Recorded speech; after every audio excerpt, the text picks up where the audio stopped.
यामी भन्ते शुद्धभक्ते कावुषुगुकोतशालोचीम् अंगो वंग पूडे पाहुडे प्रियमं शुद्ध पिडिमाणोक्पुबिगे चूलियाचियो शुद्धते त्विथम कायम सयनिचकालम अंचेमी पूजेमी वन्दामी डोमिशामी दुक्खको कमको बोहिलाव शुगमनम समाहिमन्नम जिनगुण संपत्ति हो मच्छम। अथ पौर्वाणिक्ष्वाध्याय विलयम श्री आचार्य भक्ति कायोशलम।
श्रुचलदिपार्केभ्याशु परमति विभावना पटुमतिभ्याशु चरितपवनदेभ्यो नमो गुरुभ्यो गुरुगुरुभ्यो।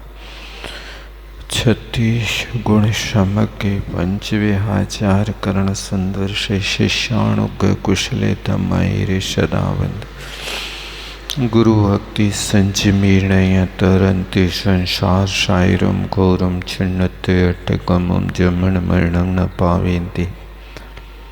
हे नित्यमृत मंत्र होम निरता ध्यानाग्निहोत्राकुला षट्कर्मा विरतास्तपो धंधना साधु क्रिया साधव शील प्रावरणा गुण प्रहरणा चंद्रार्क तेजोधिका मोक्षद्वार कपाट पाटन वटा प्रीडंतु माम साधु गुरुवा पांतनो नित्यम ज्ञान दर्शन नायिका चारित्राणु गंभीरा मोक्ष मार्गोपदेश का इच्छा में भन्ते आयरी भक्ति कावुषुगुकोतशालोचीम् शमृणान् समदर्शन समुचय जुत्ताणं पंचविहाचारणं मायरणं नायरादिश्रणवदेशाणं वज्रयाणं तिर्याणगुणपालडरयाणं शबिशाहूढं सयानिचकालं वञ्चेमि पूजेमि वन्दामि डोमिषामि दुःखको कमको वो हिलाव विश्वगमनम समाहिमन्नम जिनगुण संपत्ति हो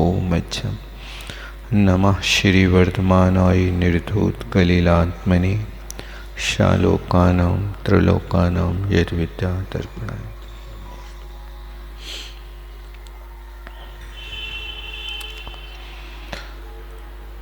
संसार परावर्तन किस तरह से जीव को करना पड़ता है। तो संसार परावर्तन में 5 परिवर्तनों का समुदाय पंच परावर्तन होता है। द्रव्य परावर्तन में कर्मण वर्गणा और नोकर्म वर्गणा जितनी भी संसार में भरी है उस वर्गणा को ग्रहण कर लेता, अनंत बार ग्रहण करता, अनंत बार छोड़ता रहता। क्षेत्र परिवर्तन में पूरा का पूरा लोक क्षेत्र एक तिल के बराबर भी ऐसा लोक नहीं है कि जहाँ पर इस जीव ने अनंत बार जन्म मरण न किया हो। बिहार के लिए तो अगम्य क्षेत्र है कि उस स्थान पर बिहार नहीं हो सकता, लेकिन जन्म मरण के लिए ऐसा कोई अगम्य क्षेत्र नहीं है कि जहाँ पर जीव को जन्म मरण ना करना पड़ता।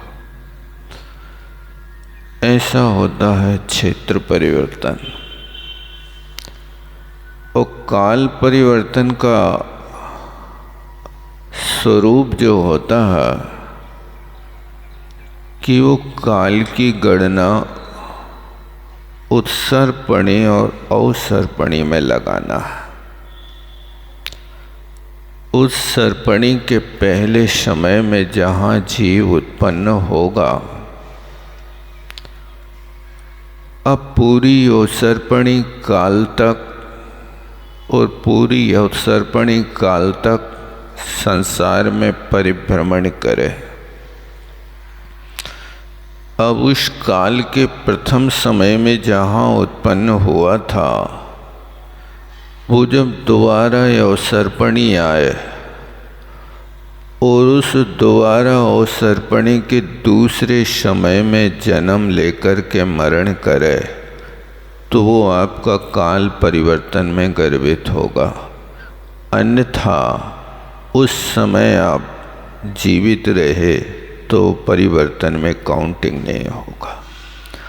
ऐसा एक एक समय इस जीव को वहाँ पर बढ़ाते हुए पूरी 10 कोड़ा कोड़ी सागर की अवसर्पणी और 10 कोड़ा कोड़ी सागर के उत्सर्पणी के काल में उत्पन्न हो जाए, तो उसका एक काल परिवर्तन होगा।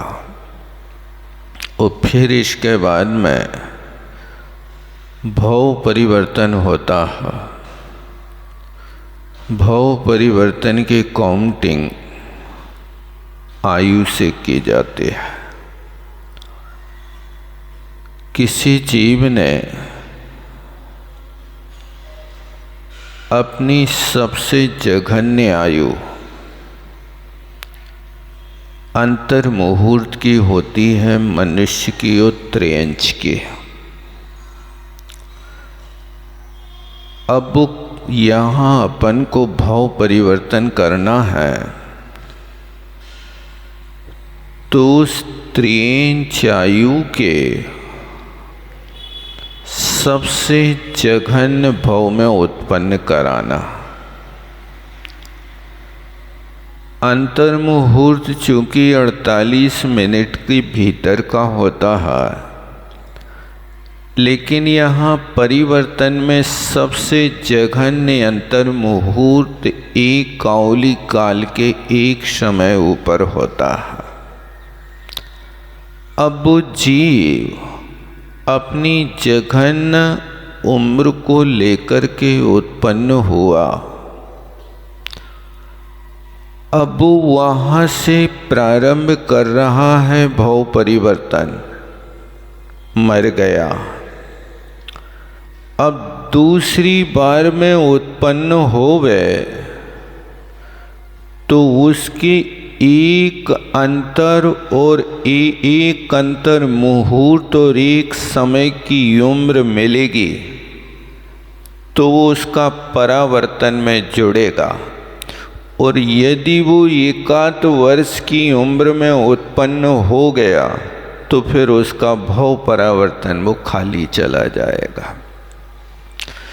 ऐसे एक समय अधिक दोबारा उम्र को पाने के लिए वैसे परिणाम दोबारा पाना बहुत कठिन है, बहुत कठिन है।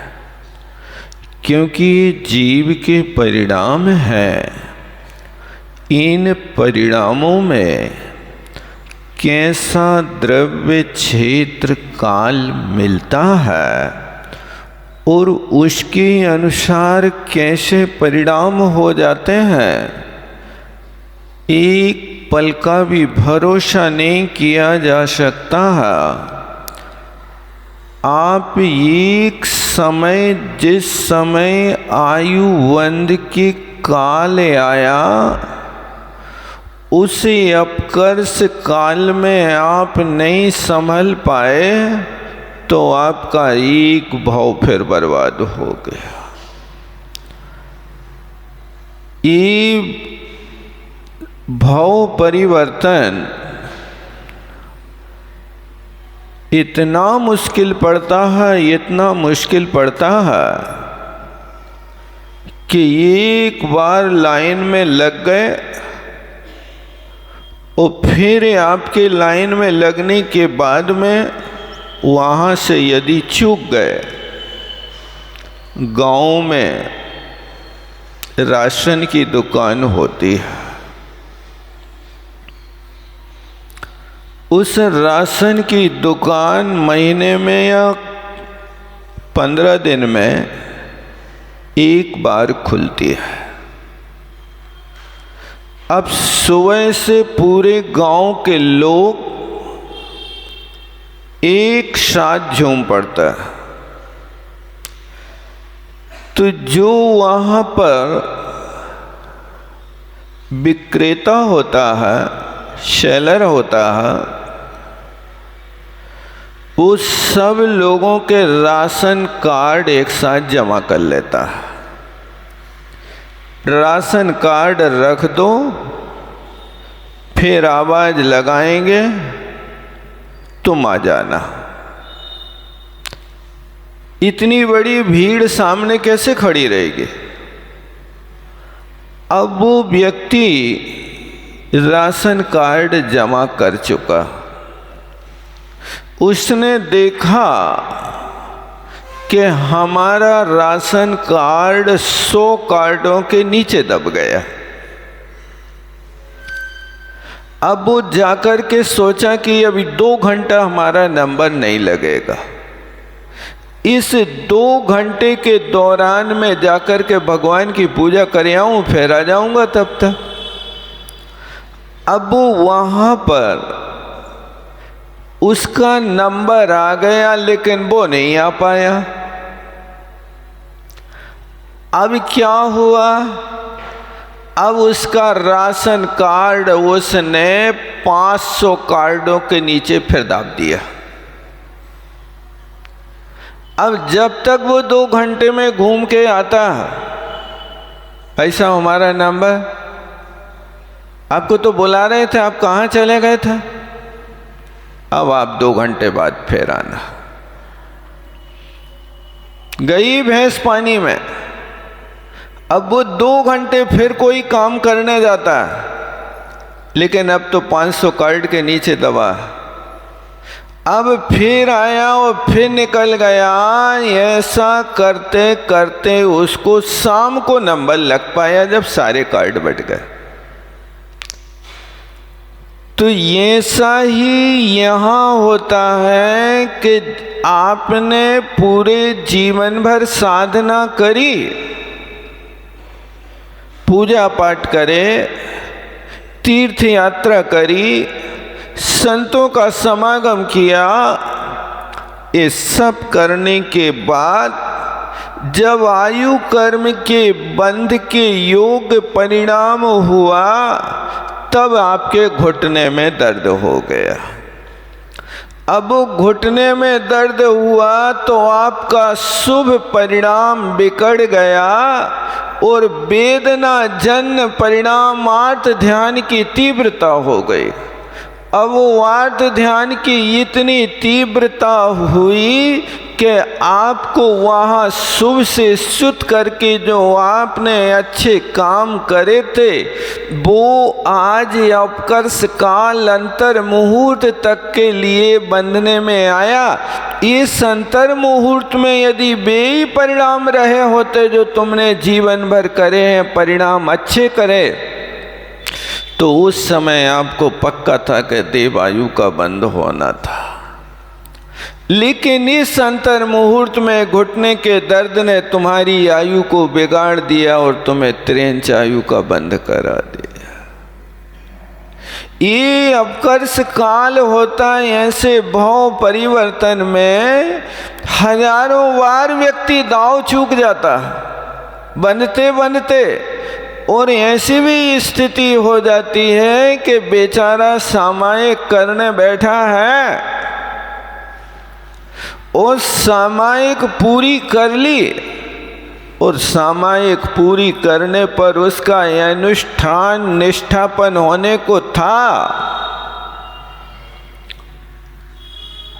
अब वो वहाँ पर सामायिक निष्ठापित करके अब भोजन करने का समय हो रहा था। इसी बीच प्यास की बाधा होने लगी।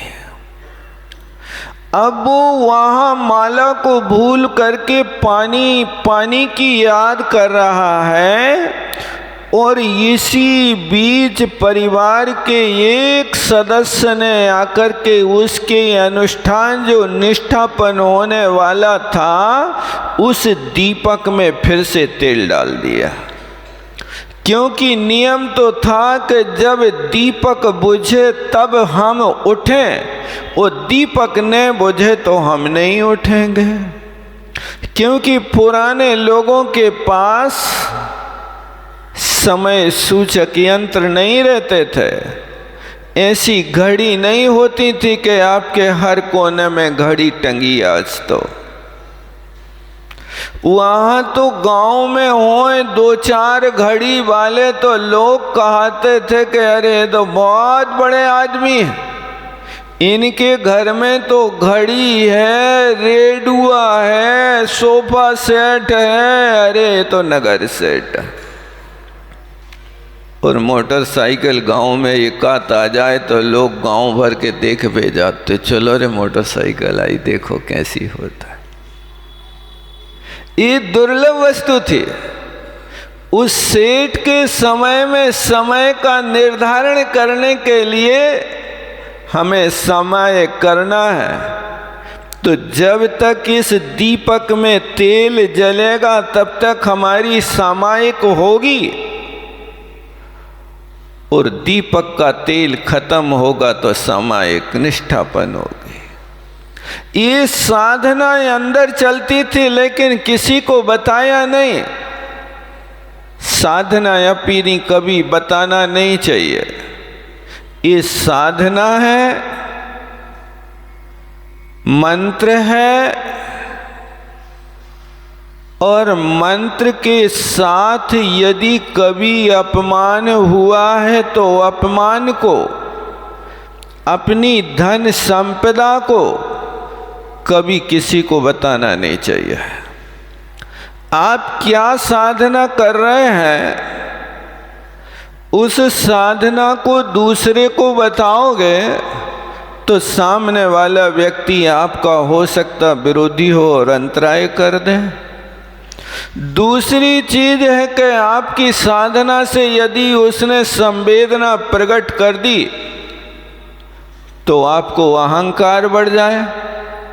अरे भैया आप कितने तपस्वी हो, इतने उपास कर ले, 10 उपास कर ले, कमाल कर दिया। 10 उपास तो बड़े बड़े त्यागी नहीं कर पा रहे, तुमने घर बैठे कर ले, आदि आदि। तो कोई भी साधना करो, ये साधना सिर्फ अपने आत्म कल्याण के लिए की जा रही है, पुरस्कार पाने के लिए साधना नहीं होती है।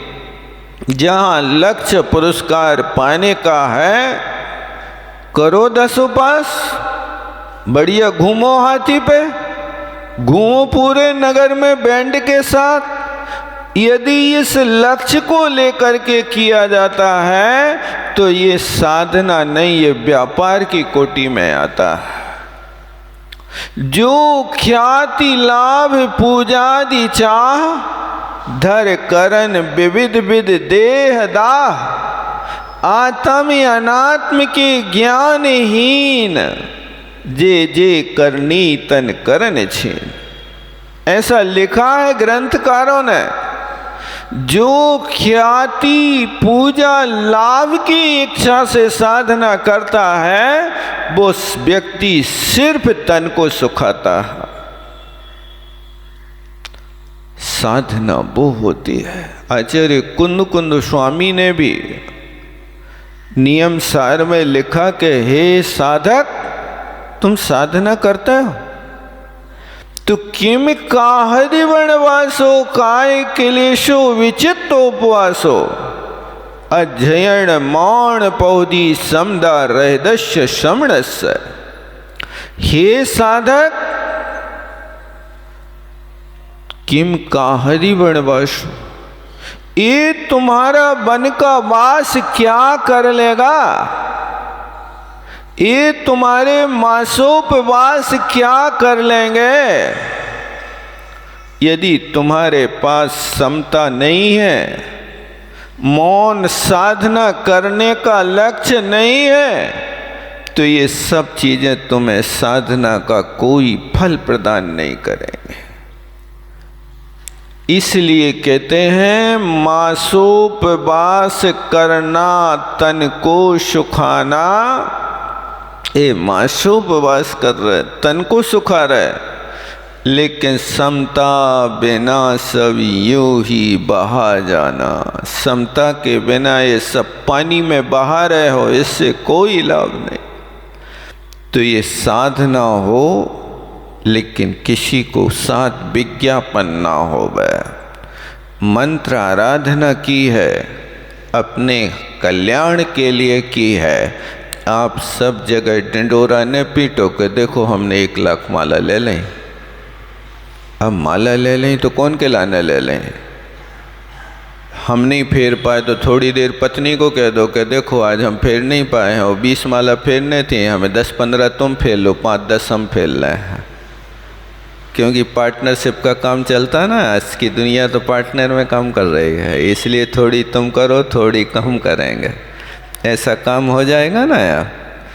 तो आपने 1 लाख माला का नियम लिया है तो 50,000 आप फेल लियो, 50,000 श्रीमती फेल लें, और कछु कमबड़ रह जाए तो बाल बच्चे फेल लें, कर लो ना। ऐसा नहीं, यहाँ पर ये पार्टनरशिप नहीं चलती है। यहाँ पर तो जो करेगा वो भरेगा, आप जैसा करेंगे वैसा मिलेगा। तो यहाँ पर मैं कहना चाहता था कि इन सब चीज़ों को आप गुप्त रखो। उस सेठ ने अपनी साधना को गुप्त किया, पत्नी को कभी नहीं बताया कि मैं जब तक दीपक जलता है तब तक मैं सामायिक करता हूँ। तो बेचारी पत्नी ने तो सेवा भाव किया कि अंधेरे में ना बैठे ये, और उसमें ला कर के तेल और डाल दिया। उसका फल ये हुआ कि यहाँ तेल डाला, यहाँ दीपक बढ़ा, वहाँ आर्त ध्यान बढ़ गया। क्यों बढ़ गया? प्यास की पीड़ा हो रही है, प्यास की पीड़ा। अब वो बार बार मन में आ रहा, कब दीपक बुझे, कब दीपक बुझे, कब दीपक बुझे, कब पानी मिले, कब दीपक बुझे। ये तीव्र आर्त ध्यान हुआ, पानी का ये स्मरण हुआ, और उस सामायिक के काल में ही अपकर्ष काल पड़ गया। और वो अपकर्ष काल पड़ा, उस अपकर्ष काल में आयु का बंध हो गया। और आयु का बंध हुआ तो ऐसी आयु का बंध हुआ कि वो सामायिक करता अपने घर की बावड़ी में मेंढक हो गया। पानी चाहिए तो तुम्हें पानी के स्थान पे पहुंचा देंगे, क्योंकि ये निदान कर रहे पानी चाहिए, पानी चाहिए। तुम्हें साधना का कोई रहस्य पता ही नहीं, क्या करना। अब वो वहाँ पानी के कारण जाकर के घर की बावड़ी में मर के पैदा हो गया। अब ये जिंदगी भर की साधना है, लेकिन वो अपकर्ष काल पड़ा और आयु ने उसके लिए यहाँ की यात्रा करा दी। आपका टिकट तो था देव आयु का, एक कैसे टिकट चेंज हो गया भाई साहब। अब कहो पत्नी ने करा दिया, पत्नी ने करा दिया क्या? अरे उसने तो तुम्हारे अंधकार को दूर किया था, उसका कहाँ अभिप्राय था कि तुम्हारा टिकट चेंज हो जाए, तुम्हारा रास्ता चेंज हो जाए। तुम्हारे लिए तो और साधना के साधन जुटाए थे कि तुम्हारी साधना और हो जाए। तुम जहाँ भवनत्रकों में उत्पन्न होने वाले थे, अब वैमानिकों में उत्पन्न हो जाओ। अभी 1 घंटा सामायिक करने वाले थे, आप 2 घंटा सामायिक कर लो। उनके तो पवित्र भाव थे, लेकिन आपने अपना भाव बिगाड़ लिया। उस भाव के बिगाड़ने का ये फल हुआ कि आपको सामायिक करने वाला व्यक्ति भी मर करके मेंढक हो गया। ये होता है उस समय के परिणामों को संभालना। आप अपने आप को संभालिए। जब कहीं आपको तीव्र संक्लेश परिणाम के निमित्त मिलते हैं, उन तीव्र संक्लेश परिणामों के निमित्त को आप इस तरह से बचाइए कि आप काम तो करो, लेकिन काम करते हुए भी अपने आप को बचाने की कोशिश करो। जैसे महिलाएं होती हैं, बहुत चतुराई से, व्यवहार कुशलता से काम करती हैं। वो कोई भी अनाज मूसल से कूटती हैं। उखरी और मूसल कभी देखे आप लोगों ने? उस उखरी में अनाज कूटती जा रही हैं, धड़ाधड़ मूसर पटक रहे हैं, और आजू बाजू में 2-4 बच्चे भी बैठे हैं। उन 2-4 बच्चों से बातें भी कर रही हैं। वहाँ तुम्हारे गेहूं भी कूट रही हैं, और यहाँ पर धड़ाधड़ मूसल भी पटक रही हैं, बच्चों से बातें भी कर रही हैं, और बीच बीच में उस उखरी में हाथ भी डालती हैं, और हाथ डाल करके उस उखरी के अनाज को ऊपर नीचे करती हैं, और मूसल रुकता नहीं, उनका मूसल चलता रहता है। ये कितनी व्यवहार कुशलता है, देखो तो आप कि इतने चतुराई से काम कर रहे हैं कि बातें भी कर रही हैं, मूसल भी पटक रही हैं, और वहां पर उखरी में हाथ डाल रही। एक मूसर यदि इतने ऊंचे से हाथ में गिर जाए तो चटनी बढ़ जावे, क्योंकि उस मूसल के नीचे लोहे की एक कड़ा लगा रहता है। वो गिरेगा तो हाथ की तो चटनी बढ़ जाएगी। तो जैसे वो महिला ये सब काम कर रही है, घंटों घंटों मूसल पटक रही है, और घंटों में 20 बार उखली में हाथ डालती है, लेकिन एक भी चोट उसके हाथ में नहीं लगती है। वो बचा लेती है अपने हाथ को। जैसे ही मूसल उखली के निकट आता है, और वैसे ही अपने मूसल हाथ को बाहर निकाल लेती है। इसी तरह तुम भी गृहस्थी के कार्यों में रहो, मूसलाधार उपसर्ग परिसय सहो, लेकिन जैसे ही आप कर्म बंद के चक्कर में आओ, तो जैसे वो महिलाएं अपना हाथ उखरी में से निकाल लेती हैं, ऐसे सबके बीच में से आप भी बाहर निकल करके आ जाओ। तब तो आपकी कला है, तब तो गृहस्थ अवस्था है, अन्यथा तो मूसलों की मार को सहन करना ही पड़ेगा। कौन बचाएगा तुम्हें? ये सब क्रिया हो रही, ये तो व्यवहार कुशलता है। बच्चों को भी मोंगा रही, बीच बीच में पुटिया रही, बीच बीच में समझा रही है, और मूसल की धारा रुक नहीं रही है। आप भी इस तरह का अपना व्यवहार बनाइए। इस प्रकार से सब परिवार के बीच में रहिए, और परिवार के बीच में रह करके हानि लाभ की मूसल सहन करिए। लेकिन इन सब चीज़ों को सहन करने के बाद में जब वहाँ से निकल करके आप एकांत में आओ, तो अपने लिए यही भावना भाव के संसार में तो ये जीव अनादिकाल से जन्म मरण की परिपाटी कर रहा है, तो जन्म मरण अरु जरा रोग से सदा दुखी रहता। ये जन्म मरण की परिपाटी कौन कर रहा है? हमें अपने आप को करना है। और कोई दूसरा हमारा साथी नहीं होगा, हमें अकेले ही ये कार्य करना है। ऐसी अपने आप को बचाने की कोशिश करो। इसी तरह यहाँ भाव परिवर्तन में है कि आप सबके बीच में रहते हुए आप अपने परिणाम हमेशा ऐसे बना के रखो कि सेठ की भांति कहीं हम सामायिक करते करते मेंढक ना बन जाएं। इसी तरह यहाँ पर भी हम घर में रह रहे, घर नहीं छोड़ रहे। हे परमात्मा, कहीं मेरी दुर्गति ना बिगड़ जाए, मुझे अपनी रक्षा करना है। तुम तो अपनी रक्षा करते हो कि परिवार की रक्षा में जुटे हो? आपको अपनी चिंता है कि परिवार की चिंता है?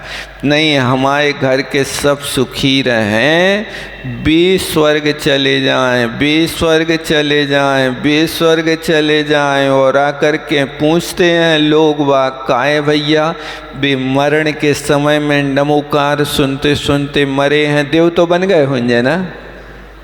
ये सो सस्तो टिकट नहीं है भैया ये कि कोई भी खरीद लो तुम जा कर के। यहाँ पर तो ये टिकट है कि कसाई की मंदता हो, परिणाम विशुद्ध हो और जीवन भर का अभ्यास हो, तब जाकर के बिरले लोगों का ये अवसर आता है। वे बच्चे कंचा खेलते हैं तो वहाँ मुट्ठी भर कंचा फेंकते हैं और किसी एकाध बच्चे का एकाध कंचा उस गड्ढे में पहुँचता है, लुढ़कते लुढ़कते लुढ़कते। लेकिन कुछ ऐसे भाग्यवान बच्चे होते हैं कि एक बार में एक मुट्ठी कंचा फेंके और वे सारे के सारे उसके उस गड्ढे में चले गए। लेकिन ऐसे महीना 15 दिन में हजारों बार खेल खेलने के बाद किसी एक व्यक्ति की लॉटरी खुलती है, बाकी तो लोग देखते रहते हैं, बार बार प्रयास करते लेकिन सफल नहीं हो पाते। अपन भी गृहस्थी में रह कर के ऐसा प्रयास करें कि एक बार में सारे कंचे अपने उस गड्ढे में चले जाएं। इस तरह का अभ्यास की आवश्यकता है। अब जो लोग घर में रह कर के अभ्यास नहीं करते हैं तो पूरे जीवन भर अपने दुकानदारी में लिप्त रहते हैं और अनेक प्रकार के कार्यों में फंसे रहते हैं और वे सोचें कि जब अंत समय आएगा तब तो मैं माला माला ही फेरूंगा। अरे भैया, अंत समय में स्मृति भंग हो जाती हैं, इंद्रियां शिथिल हो जाती हैं। लोग आपके पास बैठे रहते हैं और कहते भैया नमोकार पढ़ो, नमोकार पढ़ो। नहीं, तुम ही पढ़त रहो हमें कुछ अच्छा नहीं लग रहा है, हमें तो शयन करने दो, विश्राम करने दो। ऐसा माहौल बना करके रखते हैं लेकिन वो हो नहीं पाता। आप कोशिश करो कि आप घर नहीं छोड़ पाओगे, पक्का है। अब नहीं छोड़ पाओगे तो घर में रह कर के वो काम करो कि जिससे रास्ता सुरक्षित हो जाए। गृहस्थ अवस्था में भी आप देव आयु का बंद कर सकते हो और देव आयु का बंद कर लिया और जीवन भर के संस्कार तुम्हारे साथ चले गए। तो जिन जीवों ने यहाँ अच्छी तरह से संस्कार ढाला है, धर्म का अभ्यास करे हैं, षड आवश्यक पाले हैं, वे देव बनते हैं। वो देव बन कर के उपास सैया से नीचे आते ही तत्काल वे अकृत्रिम चैत्यालयों की वंदना करने जाते हैं। जिनको संस्कार होता है और जिनको संस्कार नहीं होता है उनके लिए तो उनके परिवार के लोग कहते जाओ तुम पहले मंदिर जाओ। जैसे लड़कों की शादी होती है ना, तो उस लड़के को शादी के समय मंदिर ले जाने का भी एक दस्तूर होता है, लेकिन जिन लड़कों को मंदिर जाने का अभ्यास नहीं होता वे मंदिर जाके भी मंदिर की बात नहीं करते हैं, और जिनको अभ्यास होता उनको भी प्रेरणा करना पड़ती अभी मंदिर जाने का दस्तूर बाकी है, जाओ मंदिर जाओ मंदिर जाओ, ऐसा कहकर के भेजना पड़ता है। ऐसे वहाँ देवगति में उत्पन्न हो जाते हैं। तो जिनको संस्कार पूर्व का है वे अपनी सैया से उठते ही बिना किसी को पूछे और वे अपने परमात्मा की आराधना करते हैं, कृतज्ञता ज्ञापित करते हैं कि हे परमात्मा आपकी भक्ति ने मुझे ये पद दिलाया, धन्य है भगवान, हो भाग्य हैं, आपकी भक्ति नहीं करता तो पता नहीं कौन सी नाली का कीड़ा बनता, ये आराधना नहीं करता तो पता नहीं। आप देखो कैसे कैसे पैसे वाले लोग जिनके पास हजारों लाखों करोड़ की संपत्ति है, लेकिन उनके पास अंत समय में कोई 100 वर्ण सुनाने वाला नहीं मिला। अभी कोई मिस्त्री मरा, कहते हैं एक्सीडेंट में, 43,000 करोड़ की संपत्ति वाला, एक पैसा भी उपयोग नहीं कर पाया। अब वो रखा है किसके लिए है ये सब? ये सारी की सारी व्यवस्था मूर्छा जिंदगी भर करता है, लेकिन अपने आत्मा का कल्याण नहीं कर पाता है। अब तुम्हारे पास क्या कमी है? अब तो सिर्फ तुम्हें रिटायरमेंट लेना है, लेकिन काया तो बूढ़ी हुई, तृष्णा हुई जवान, ऐसे में कैसे बने निज आत्म कल्याण? शरीर तो बूढ़ा होता जाता है, लेकिन तृष्णा और जवान हो रही और जवान हो रही। एक फैक्ट्री और खोलो, एक फैक्ट्री और खोलो। लड़का बच्चा कह रहा है पापा अब तो तुम विकल्प न करो, अब ज़्यादा नहीं है हमें ज़रूरत है, अब इतने से काम हो जाएगा। लेकिन कहता अरे सस्ती मिल रही है, यहाँ नहीं तो वहाँ ले लो, वहाँ नहीं तो यहाँ ले लो। जयपुर के लोग कोटा में फैक्ट्री खोल रहे हैं। जयपुर वाले बुराई न मान जाइए तुम लोग, नहीं खोल रहे। ये क्या है? अब तुम्हारी उम्र फैक्ट्री खोलने की है, अब तो ये सारी की सारी फैक्ट्री बंद करके अंदर की फैक्ट्री चालू करो। कब करोगे? कब समय मिलेगा आपके लिए? कितने दिन बाकी है? कोई आपके पास लिखित रजिस्ट्री है कि नहीं है? बताओ तो कितने दिन है जीवन के? ये चंद्र दिनों में अपने लिए अब जो आनंद आज तक नहीं लिया वो आनंद लेने की कोशिश करो। बोलो आचार्य गुरुवर विद्यासागर जी महाराज। जावाणी के ज्ञान से सूझे लो कालो, सदा हे जिन वाणी भारती तो जपो दिन रेन, जो तेरो शरणा गए सो पावे सुख चैन। देव भजो अरिहंत को गुरु सेवो निर्ग्रंथ, दया धर्म पालो सदा यही मोक्ष का पंथ।